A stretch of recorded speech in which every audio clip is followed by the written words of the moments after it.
Olá, amigo e seguidor. Seja bem-vindo à nossa live diária da Reflexão Matinal, onde eu convido você para irmos em direção ao nosso coração, para lá, como jardineiros espirituais, elevar templos às nossas virtudes, fazendo com que elas cresçam, floresçam e frutifiquem, nos alimentando, nos dando ânimo e coragem nessa longa jornada em busca da felicidade através da evolução.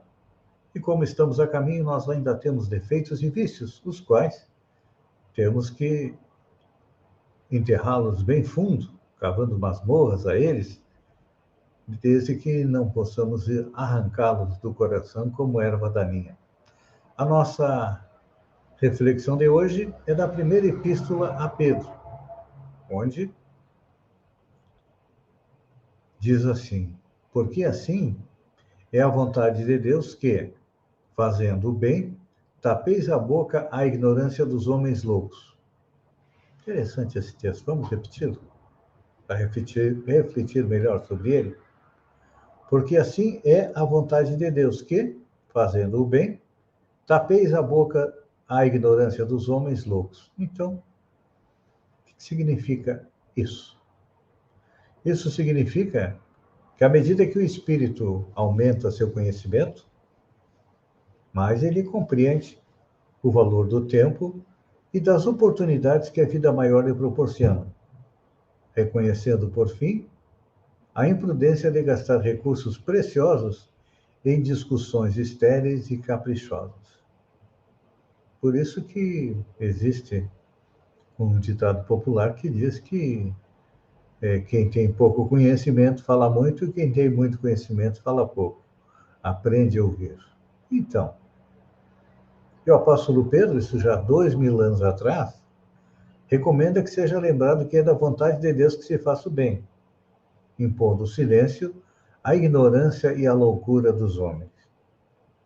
Passados aí 2000 anos, nós ainda não conseguimos compreender da melhor maneira possível esta colocação de Pedro, que diz que é da vontade de Deus que se faça o bem.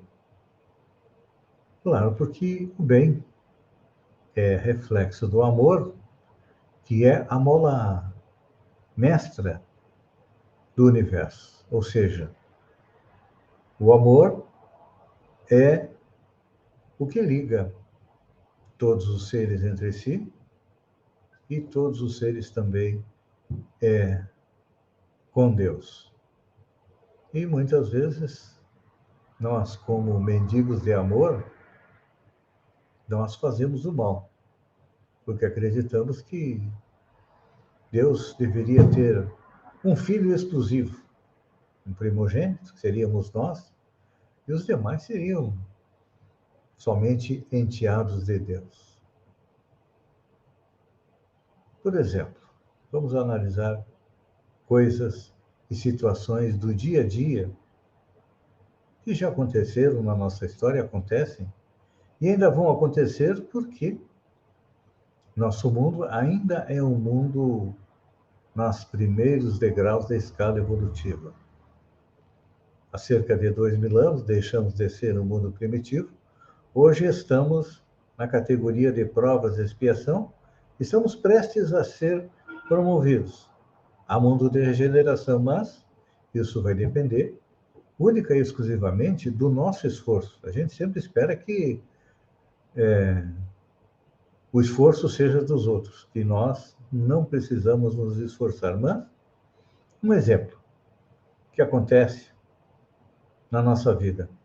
Uma contenda pode durar por muitos anos, com graves desastres para quem está disputando. Todavia, basta uma expressão de renúncia para que a concórdia se estabeleça. Quando fala-se em contenda, normalmente nós pensamos nos advogados que nos auxiliam nas nossas causas. E eles têm um ditado que diz: mais vale um mau acordo do que uma boa demanda. Ou seja, uma demanda que demora anos, muitas vezes, aquele que demanda pode perder. E com um bom acordo, se livra do problema e segue em frente. Então, trazendo isso para o serviço divino, o serviço de Deus, é claro que é aconselhável não disputar, a não ser quando o esclarecimento e a energia traduzem caridade. Ou seja, na prática do bem, no caminho, o bem e a bússola do ensino. Então, disputar quem pratica mais o bem, quem pratica melhor o bem. E normalmente nós fazemos o contrário. Nós disputamos quem faz mais mal. Até porque, como eu sempre começo lá no início, nós temos vícios e defeitos, e os dois maiores são o orgulho e o egoísmo, que nos faz pensar que somos mais do que somos. Então, está na hora de nós procurarmos o bem. E é importante a gente compreender que o bem é o quê? É humilde. E é uma semente sagrada. Um exemplo de quem praticou o bem. Jesus, convocado a discutir, Jesus não discutiu. Não, se calou.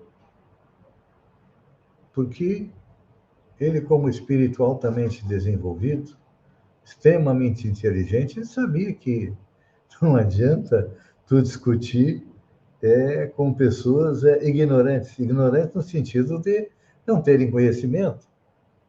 Muitas vezes o ignorante, com um pouquinho de conhecimento que tem, com um pouquinho de saber que tem, ele se acha que é o ó do Borogodó, não é assim? Quantas pessoas que nós conhecemos que acreditam que são uma sumidade. Mas quando a gente vai ver, eles são realmente aí pessoas extremamente ocas por dentro, sem ter aí grandes coisas na sua evolução espiritual. E olha, Jesus, com a sua humildade, calado, o que ele fez? Ele dominou as trevas da ignorância humana.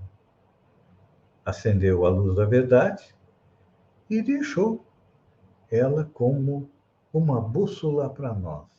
E eu pergunto, nós seguimos a bússola de Jesus? Não, porque muitas vezes a gente espera que Jesus venha até nós, como há 2000 anos atrás, reencarne novamente e nos traga de novo o seu evangelho. Mas eu faço uma pergunta, se ele veio há 2000 anos atrás, já nos trouxe as verdades inquestionáveis, ou seja, a lei do amor. Ama a Deus e ama teu próximo. Se ele tivesse que vir novamente, ele iria ser repetitivo. E quem não compreendeu Jesus naquela época, com certeza ainda não vai compreender. Porque Jesus não reclamou compreensão, que nós compreendêssemos, não. Ele entendeu a nossa cegueira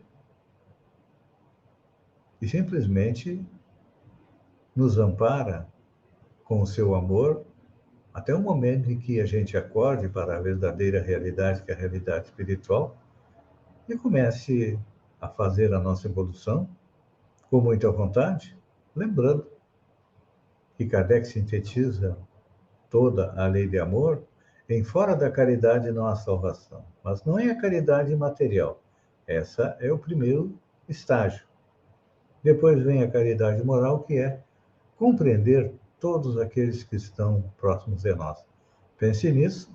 Enquanto eu agradeço a você, tenha um bom dia e até amanhã com mais uma reflexão matinal. Um beijo no coração e até lá, então.